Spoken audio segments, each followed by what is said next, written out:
The universe is terrible at first impressions. Take the sleek research vessel currently hovering in Earth's orbit, all gleaming alloys and efficient propulsion, crewed by beings who've mastered interstellar travel, but somehow can't figure out which species actually runs this planetary show. The empirical truth: maintain geosynchronous orbit above the northern hemisphere, its sensors focused on a stretch of wilderness below. Inside, 12 Xenobi biologists huddled around holographic displays, chittering excitedly as they watched furry quadrupeds chase down an elk. Magnificent, breathed Chief Researcher Waxler, his 3 eyes dilating with academic ecstasy. The coordination, the strategy. Observe how the alpha directs the others to flank their prey. Indeed, agreed Dr. PR, who'd spent 6 solar cycles specializing in predator hierarchies and was about to have her entire thesis rendered hilariously obsolete. These wolves clearly represent the pinnacle of evolutionary development on the planet. What these distinguished academics failed to notice, despite their sensors picking up approximately 8 billion bipedal creatures constructing cities, launching satellites, and terraforming the entire planet, is that wolves weren't actually running the show. One might forgive this oversight if Earth were mysterious, but humans broadcast their dominance in radio waves, light pollution, and enough plastic to gift-wrap a small moon. I've completed the analysis of their communication patterns, announced junior researcher Mixel. Their howling contains 37 distinct vocalizations, possibly indicating a rudimentary language. Meanwhile, a truck driver named Doug was belting out Bohemian Rhapsody while hauling 2 tons of processed food across state lines, a fact that might have complicated their analysis somewhat. "The council will be pleased," Waxler declared, straightening his ceremonial sash. "We found a Class 3 predator society suitable for first contact. These wolves demonstrate all necessary characteristics: cooperative hunting, territory defense, hierarchical organization, and apex ecological status." "Oh!" Dr. Pill nodded enthusiastically, her data stylus poised over a classification form that was about to become the intergalactic equivalent of a "you had one job" meme. "Prepare the welcome gifts and diplomatic credentials," Waxler commanded, completely unaware he was about to become a cautionary tale taught in xenobiology programs across 17 star systems. "Today we make history as the first to establish relations with Earth's ruling species." And so, with the unearned confidence that only comes from being catastrophically wrong while possessing advanced technology, the research team prepared to meet what they believed to be Earth's apex predators. The wolves remained blissfully unaware, being preoccupied with more pressing matters like digesting elk and avoiding the strange bipedal creatures who occasionally showed up with cameras and clipboards. If the universe had a sense of humor, it was about to deliver one hell of a punchline. The Galactic Unified Species Registry, or GSR, pronounced exactly how you'd expect, had spent roughly 12 millennia categorizing every sentient species they encountered based on increasingly arbitrary metrics. Their most recent classification system, championed by the Virian Confederation approximately 300 years ago, organized planets according to their dominant predatory species. This approach had placed the previous system, based on technological advancement, which the Varians found unimaginative and lacking ecological nuance, but mostly because they ranked embarrassingly low on that particular scale. The Varians themselves evolved from something resembling aquatic mantis shrimp, with an unhealthy obsession with hierarchy and color-coded bureaucracy. Their homeworld, Vrax Prime, featured exactly 27 carefully managed ecosystems, each with a precisely calculated predator-prey ratio that would make any Earth ecologist either weep with envy or quit the profession entirely. Their classification system worked adequately for most worlds. Taral 4 was clearly dominated by its aerial serpents, Meson by its telepathic coral reefs, and Drew by those unsettling gelatinous cubes that somehow developed philosophy. Earth, however, presented what scientists call a massive blind spot, or less formally, how did you miss the species that literally named itself mankind? The Earth and Grey Wolf, announced Commander Zior during the pre-con briefing, represent the perfect embodiment of a Class 3 predator society. He gestured dramatically at the holographic display showing a wolf pack taking down a moose, his ceremonial epaulets quivering with excitement. Commander Zyther had been specifically selected for this mission due to his unparalleled insight into predator psychology, according to his self-submitted qualifications. Note the complex social dynamics, he continued, logically, using his laser pointer with the enthusiasm of someone who just discovered the technology. The pack demonstrates clear leadership structure, cooperative hunting strategies, and territorial defense mechanisms that strongly indicate proto-civilizational development. Dr. Pill, whose extensive field notes would later become infamous in xenobiological circles, nodded vigorously. Most impressive is their ability to maintain ecological dominance despite the presence of physically larger predators in certain regions.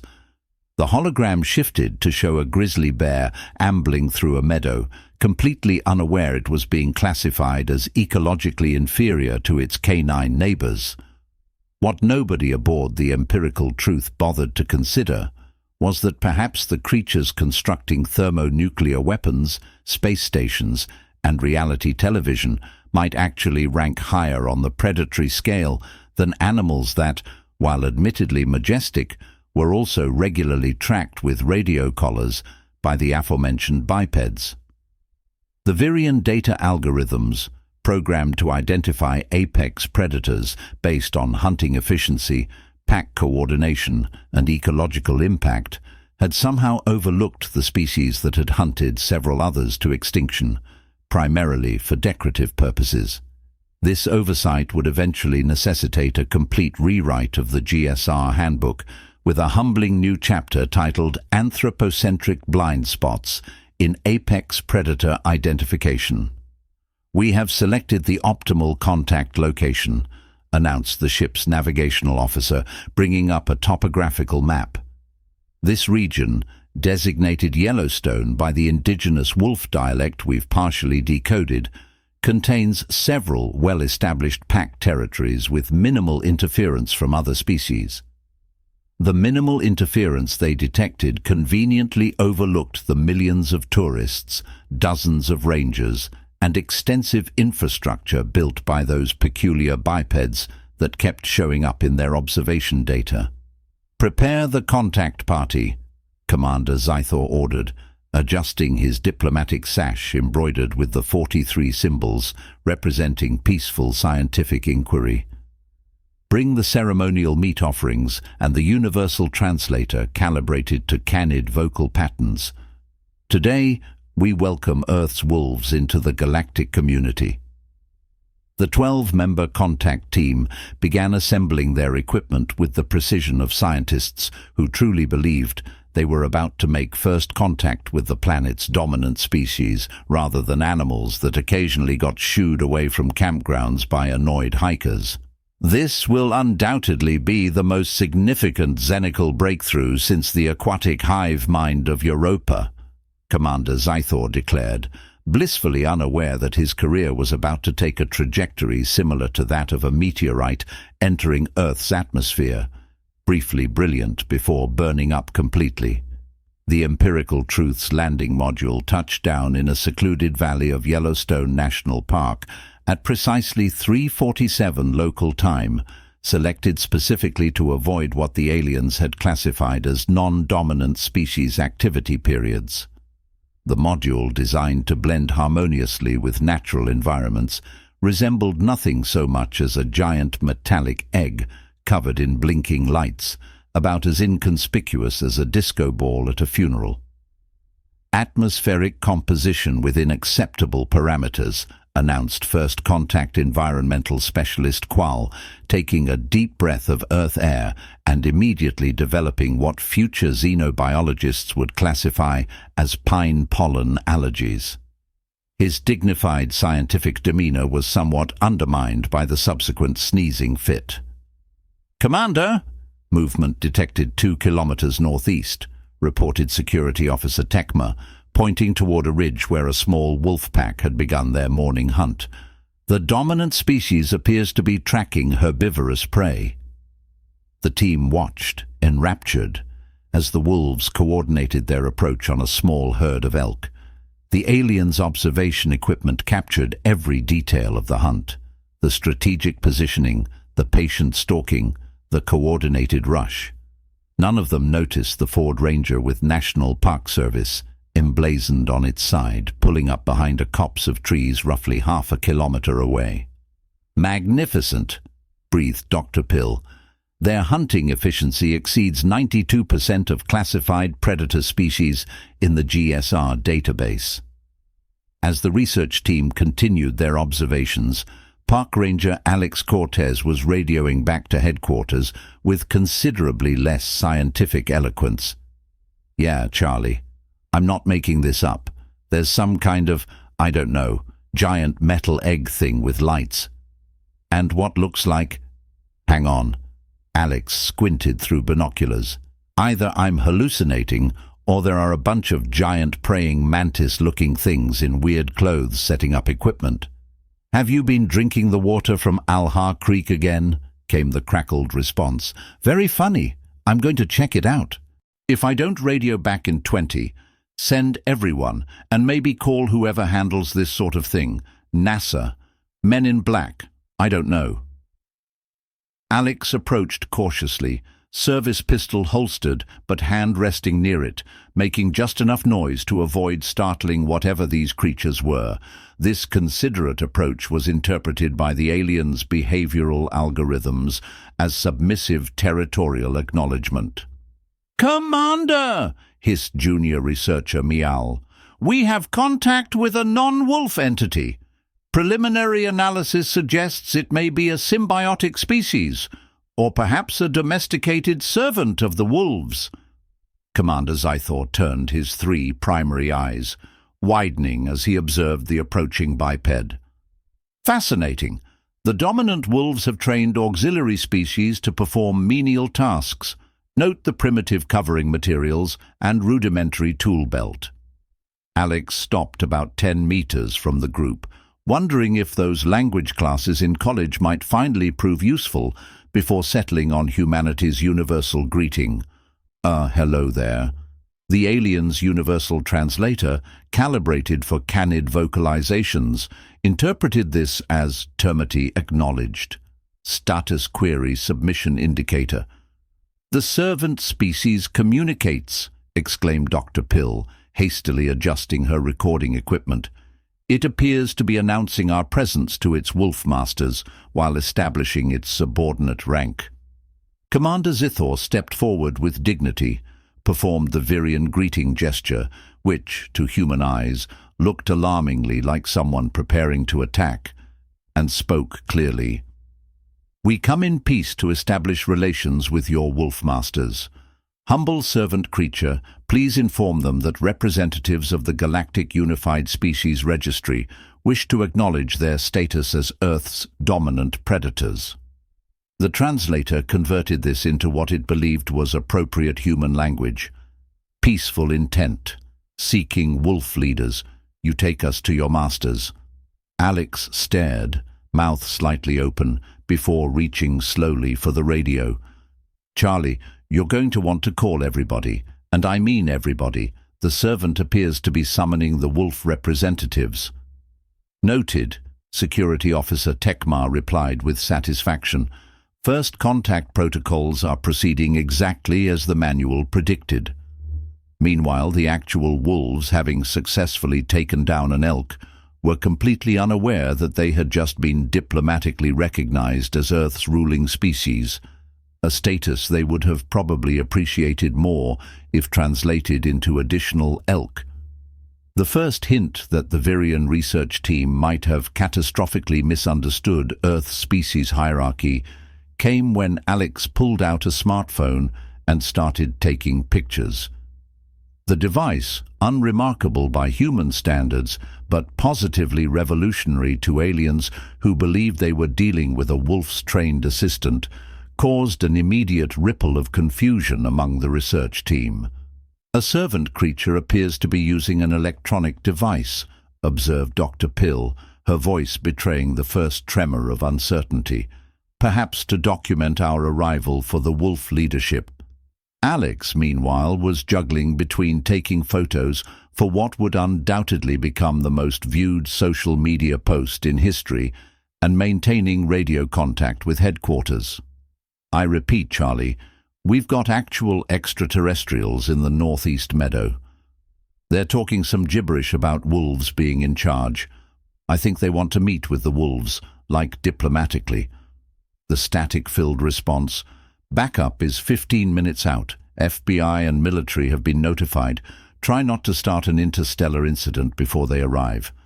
"No promises," Alex muttered before addressing the aliens again. "Look, I think there's been a misunderstanding. I'm Alex, human park ranger." He pointed toward the distant wolf pack now resting after their hunt. "Our wolves. They're animals. We're the dominant species here." The translator rendered this as identification: Alex, human park ranger. Clarification: wolf entities biological, non-dominant, human entities dominant. A horrified silence fell over the research team. Commander Zythor recovered first, his exoskeleton clicking in what Xenos psychologists would later identify as aggressive denial. "Preposterous. Our extensive research clearly indicates canid supremacy on this planet. The quadrupedal hunters display all hallmarks of apex predator status. This is obviously an attempt by a subordinate species to misrepresent the planetary hierarchy." Dr. NEX, the team's evolutionary specialist, who had remained quiet until now, stepped forward cautiously. Unlike her colleagues, she had been analyzing atmospheric particulates and had detected troubling levels of industrial compounds. "Commander, I believe we should consider the possibility that our initial assessment was incomplete." "Incomplete?" Zythor's vocal sacs inflated with indignation. "We conducted 17 orbital surveys. We analyzed predator-prey relationships across 6 continents. The wolves demonstrated superior hunting techniques, pack coordination, and territorial dominance." "Yes." Neeks gestured toward Alex's ranger vehicle, visible in the distance.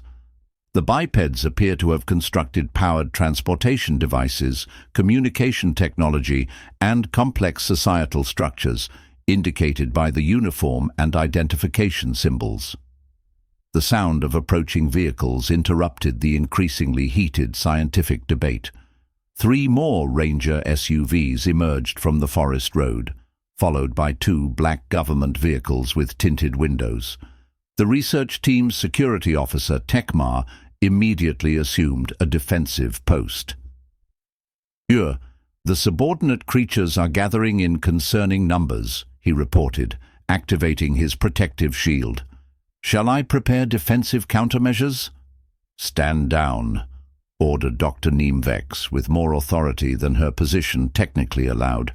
"Commander, I believe we may have made a significant classification error." Alex was now speaking with a recently arrived official in a dark suit, occasionally gesturing toward the aliens, while the government representative nodded with surprising calmness for someone facing humanity's first confirmed extraterrestrial contact. The suited individual approached, accompanied by Alex and 2 armed rangers. "Greetings," they said, speaking slowly and clearly. "I am Special Agent Chen, designated First Contact Representative for the United States government. We understand there may have been some confusion about Earth's dominant species." The universal translator hastily recalibrated for human speech patterns, and conveyed the message to the increasingly distressed research team. "Impossible," muttered Commander Zethor, though with noticeably less conviction. "The bipeds cannot be the apex species. They lack natural weaponry, pack-hunting instincts, and apparent predatory adaptations." Agent Shen, briefed on the apparent misunderstanding, produced a tablet and displayed a series of images. Humans hunting with various weapons throughout history, modern military equipment, cities, space launches, and finally, with a hint of calculated intimidation, footage of nuclear tests. "Humans have reshaped the entire planet," Agent Chen explained, as the aliens watched with growing horror. "We've built cities on every continent, traveled to our moon, sent robots to other planets, and yes, developed weapons capable of planetary-scale destruction. Wolves, while respected predators in our ecosystems, have been studied, tracked, sometimes hunted to near extinction, and more recently protected by our conservation efforts." Dr. Nex's scientific composure crumbled as the implications became clear. "Commander, their technological development exceeds classification metrics, and if these images are accurate, their warfare capabilities are beyond anything in our database. We appear to have mistaken Earth's most dangerous predator for their pets," finished Commander Zythor, his voice hollow with the realization that his career, along with the Virion classification system, was effectively over. Agent Chen smiled diplomatically. "Not exactly pets. More like we admire them as fellow predators, just ones that we've thoroughly outcompeted on an evolutionary scale. Now, perhaps we should discuss proper first contact protocols. Our leadership is quite eager to establish diplomatic relations with your galactic community." As if to punctuate this revelation, a formation of military helicopters appeared on the horizon, approaching rapidly. "Yes," Commander Zythor said weakly, watching Earth's actual apex predators arrive in machines that defied everything he thought he knew about this planet. "I believe that would be wise." The secure government facility, cleverly disguised as an environmental research station with only 14 different types of military-grade perimeter sensors, became the new home for the Virion research team. Over the next 72 hours, the aliens found themselves transitioning from honored scientific dignitaries to what humans might generously call guests and less generously call subjects of intense scrutiny. Inside a conference room that screamed, "We decorated this 15 minutes ago to look less like an interrogation chamber," Dr. N.E. of X and her colleagues sat through what was officially called a cultural exchange, but functionally resembled a PowerPoint presentation designed to induce existential dread. "This is World War II," explained Professor Williams, a historian hastily recruited from a nearby university. "Approximately 70 to 85 million casualties over 6 years of global conflict." The display showed footage of tanks, bombers, and infantry that sent several junior researchers scurrying for their breathing apparatus. "Fascinating psychological adaptation," noted Dr. Nemex, who was developing a reputation among the human observers as the only alien who gets it. "Your species appears to have channeled predatory instincts into complex social conflicts rather than simple resource competition." "That's one way to put it," Professor Williams replied, wondering if his dissertation on European military history had adequately prepared him for explaining humanity to mantis-like aliens. Commander Zyke Thor, meanwhile, sat rigidly in a chair designed for human anatomy, which is to say completely wrong for Virion physiology, still clinging to the tattered remains of his dignity and classification system. "These historical records merely demonstrate technological advancement, not true apex predator status," he insisted for approximately the 17th time that day. "The bipeds, humans, rely on artificial tools rather than evolutionary adaptations. By definition, this excludes them from Class 3 predator classification. Dr. Neeks projected what humans would recognize as a long-suffering sigh through her thoracic vents. "Commander, with respect, I've conducted preliminary analysis of human evolutionary history, their adaptations, bipedal locomotion, freeing manipulative appendages, enhanced neural capacity, and complex social coordination represent a different but arguably more successful predatory strategy than direct physical specialization." The human experts exchanged glances that universally translated as, "At least one of them gets it." "Consider their planetary impact," Dr. Neeks continued, bringing up satellite imagery she'd been granted access to. "Humans have modified approximately 75% of Earth's land surface. They've altered river flows, leveled mountains, created artificial islands, and established settlements in environments ranging from Arctic to desert. Technological compensation for evolution inadequacies," Commander Zeich Thor muttered, though with noticeably less conviction than his previous 16 objections. Agent Chen, who had developed a remarkable poker face for someone managing first contact with aliens who thought wolves ran the planet, stepped forward. Perhaps this would be an appropriate time to discuss humanity's space exploration efforts.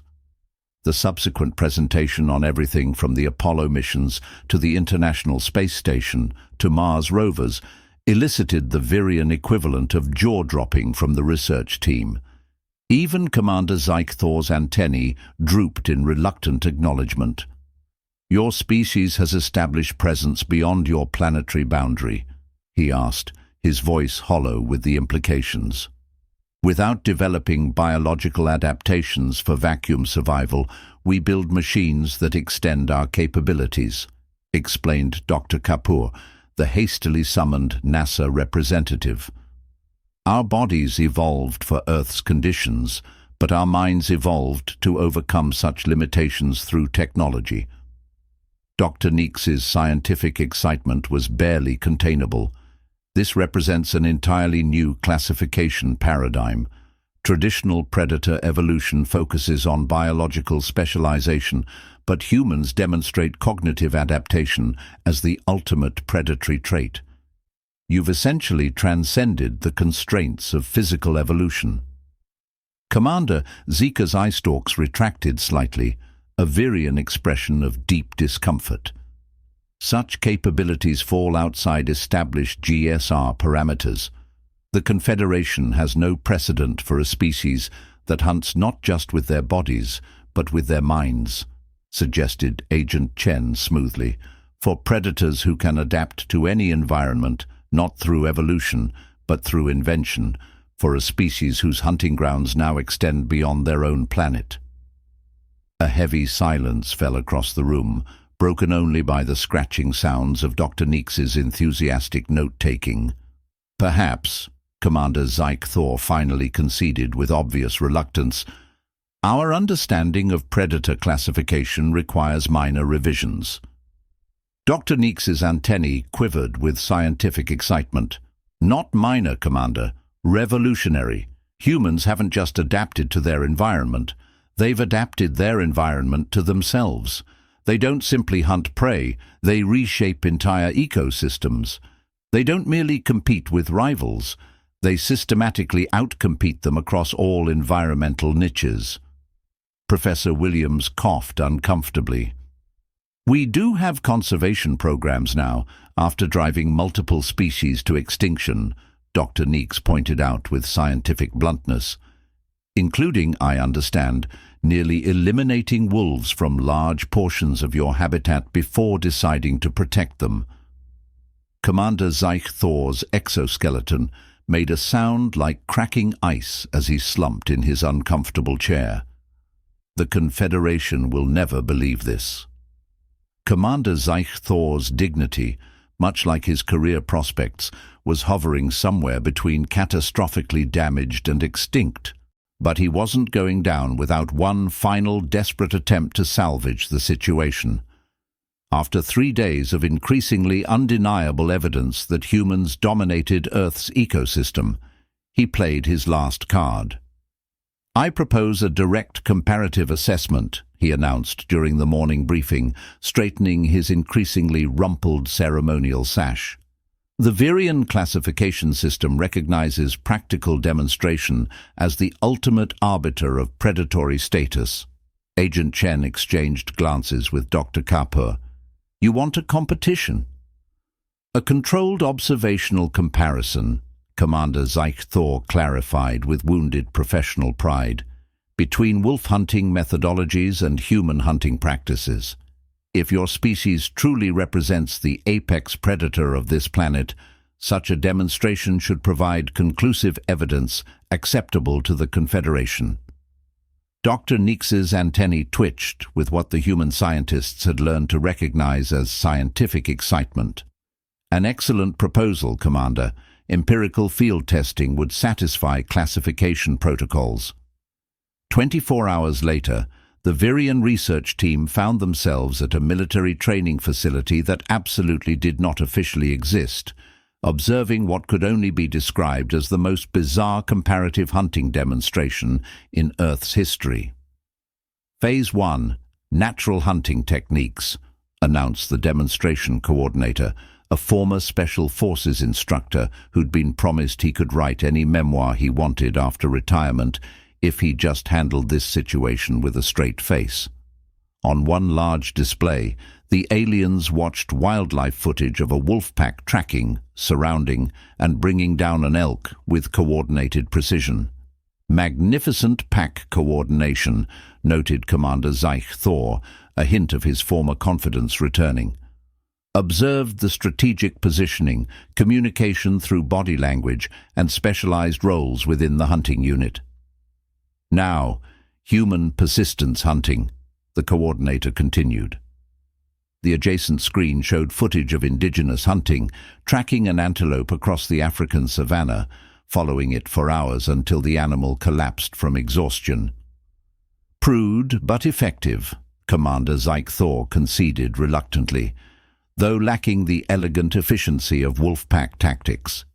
The demonstrations continued, wolves using terrain to their advantage versus humans setting elaborate traps, wolves exhausting prey through chase versus humans using ranged weapons, wolves hunting in coordinated groups versus human military units deploying with tactical precision that made the wolves look like disorganized amateurs. Commander Zyke Thor's exoskeleton deflated with each comparison, but the killing blow to his classification system came during the final demonstration. "Adaptability and knowledge transfer test," announced the coordinator. The screens showed a split view. On one side, wildlife researchers unsuccessfully attempting to teach wolves to use simple tools. On the other, human hunters successfully employing wolf-inspected pack tactics to coordinate a mock-on cooperation. "The critical distinction," explained Dr. Neeks, now fully embracing her role as humanity's scientific advocate, "is that humans can adopt and improve upon wolf hunting strategies, while wolves cannot adopt human methods. This represents a meta-predatory adaptation, the ability to incorporate successful strategies from across species boundaries." Commander Zyke Thor's eye stalks drooped in final surrender. "The classification metrics are inadequate. Humans didn't just evolve as predators," Dr. Neeks continued, warming to her new theoretical framework. "They evolved as predator adapters, capable of observing, analyzing, and implementing any successful hunting strategy they encounter, then improving upon it through technological enhancement." The demonstration concluded with footage of modern military drones, satellite surveillance systems, and global positioning technology. "Your species hunts with its mind," Commander Zyke Thor finally acknowledged, his voice carrying the resignation of someone watching their life's work crumble before them. The Virian system never accounted for intelligence as the primary predatory adaptation. Agent Chen, who had been quietly enjoying the alien commander's scientific meltdown, nodded sympathetically. "We appreciate your intellectual honesty, Commander. Perhaps this discovery represents an opportunity to pioneer a new classification system." Commander Zyke Thor's antennae perked up slightly. A comprehensive revision of predatory classification met with intelligence as a primary factor rather than a secondary consideration. "Precisely," agreed Dr. Nex. "One might even suggest that the true apex predator of any ecosystem is not the species with the sharpest claws or strongest bite, but the one that can think its way to the top of the food chain." Earth joins the galactic community. The humans and aliens watched the final comparison. Wolves, magnificent in their evolutionary niche, taking down prey through instinct and physical adaptation, and humans reaching for the stars in machines of their own creation. The empirical truth departed Earth orbit 3 weeks later, leaving behind a hastily established diplomatic outpost and taking with it a research team whose collective worldview had been thoroughly dismantled and reassembled. Commander Zyke Thor sat in his command chair, staring at the blue-green planet through the view screen as it receded into the distance. "Final report submitted, Commander," announced Dr. Neeks, who had been promoted to Chief Classification Specialist following her groundbreaking work on what the research team now called the human exception. "I've included our recommendation for an entirely new taxonomic category." The Virian Confederation received the report with the bureaucratic equivalent of choking on one's dinner. Emergency classification councils were convened, threat assessment algorithms crashed and had to be rebooted, and the High Administrator reportedly molted prematurely from the stress. "Species capable of observing, adapting, and improving upon any predatory strategy they encounter," read the High Administrator to the hastily assembled Galactic Council. "Technological innovation rate exceeding standard metrics by a factor of 12. Demonstrated willingness to reshape entire planetary ecosystems to suit their needs, currently expanding beyond their original biological habitat through mechanical means." The council chamber erupted into chittering chaos. "Classification recommendation," Ed the Mission representative, their coral-based neural network pulsing with alarm. The High Administrator's voice dropped to what might be called a terrified whisper in any species equipped with vocal cords. "The research team proposes a new classification, Meta-Apex, a predator that predates on predatory strategies themselves." Dr. Neeks, attending the council as a scientific advisor, stepped forward. "Our traditional understanding of predator hierarchy assumes physical adaptation as the primary evolutionary pathway. Humans demonstrate that cognitive adaptation, the ability to analyze, adopt, and enhance any successful strategy, represents a fundamentally different evolutionary approach." A ripple of uncomfortable realization spread through the council chamber as representatives from 27 spacefaring species contemplated the implications. "They've been isolated on a single planet," observed the Tal representative, ocular membranes blinking rapidly. "Yet they've already developed rudimentary interplanetary travel capabilities without encountering other intelligent species to stimulate their development," added the Drew delegate, their gelatinous form quivering slightly. "Imagine their adaptation rate once exposed to galactic technology." The unspoken understanding settled over the council. None of them, not the Varians with their rigid hierarchies, not the telepathic Myson, not even the analytically superior Drew, had ever truly been apex predators in the way these humans were. They had evolved within their environmental constraints. Humans had decided constraints were merely suggestions. "The research team recommends immediate diplomatic engagement," continued the High Administrator, "and accelerated inclusion in the Galactic Unified Species Registry." "You mean before they figure out interstellar travel on their own and show up unannounced?" asked the Tal representative dryly. "Precisely," confirmed Dr. Neeks without a hint of irony. Our predictive models suggest they would achieve independent interstellar capability within 70 years. The Confederation believes a controlled introduction would be preferable. 6 standard months later, as humanity celebrated its official invitation to join the galactic community, an amusing trend emerged across 17 star systems. Applications for xenobiology research positions plummeted, while enrollment in human cultural studies programs surged dramatically. Species throughout the galaxy suddenly developed intense interest in understanding their new neighbors, particularly their peculiar history, psychology, and military capabilities. The wolves of Earth, meanwhile, continued hunting elk, blissfully unconcerned with their demotion in galactic classification systems. They remained apex predators in their ecological niche, which was perhaps the very difference that humans had transcended. While wolves had perfected their place in the natural order, humans had simply decided to rewrite the order itself. The universe, with its cosmic sense of humor, had delivered its punchline. The species that named itself Homo sapiens, wise man, had turned out to be exactly that, and the rest of the galaxy was nervously taking notes.